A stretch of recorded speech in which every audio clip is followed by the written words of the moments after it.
Bonjour Père. Bonjour. Que faut-il attendre du synode pour la famille voulu par le pape François? Ce qu'on en attendra, on ne peut pas le savoir à l'avance, puisque ça relève de ce que l'Esprit Saint voudra bien dire à l'Église. En tout cas, ce que le pape François, lui, s'il souhaite ce synode, c'est pour que les évêques qui vont se rassembler puissent vraiment ensemble à nouveau envisager toutes les questions que pose l'Église dans toutes les parties du monde, parce qu'elles sont diverses, toutes les questions que pose l'évolution des vies familiales. Le décalage entre l'enseignement de l'Église et le choix des couples qui se reconnaissent catholiques est-il en train de se confirmer? Je pense qu'il y a toujours eu décalage, c'est-à-dire que l'Église n'est pas là simplement pour s'adapter à la manière de vivre d'une époque, mais pour témoigner d'une certaine radicalité, pour témoigner de l'exigence de l'amour tel que le Christ l'a révélé. Alors c'est vrai que par rapport à cet enseignement sur un mariage unique, fidèle, pour la vie, ouvert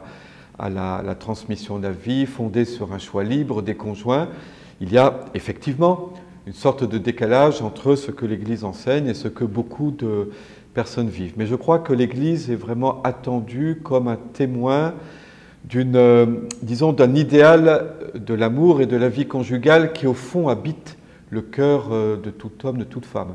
Comment réaffirmer l'indissolubilité du mariage face au nombre croissant de divorces et aux demandes de remariage à l'Église? L'indissolubilité du mariage, d'abord, je le rappelle, c'est quand même ce que Jésus enseigne. Mais c'est intéressant de se rappeler dans quel contexte Jésus enseigne cela. Il y a un débat entre écoles juridiques à son époque au sujet de la répudiation des épouses, entre certaines écoles qui sont plus strictes, rigides, et d'autres qui sont plus ouvertes, laxistes. Et Jésus refuse de se laisser enfermer dans ce débat-là.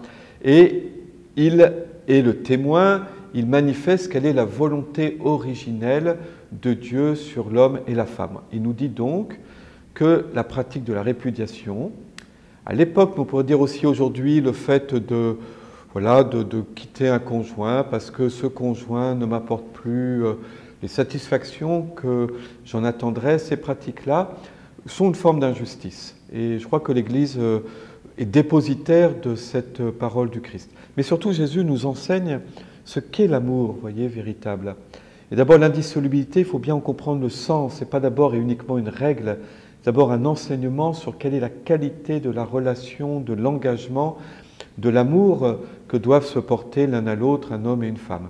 Et pour des chrétiens, donc, qui est consolidé par le Christ qui est au centre de leur sacrement de mariage.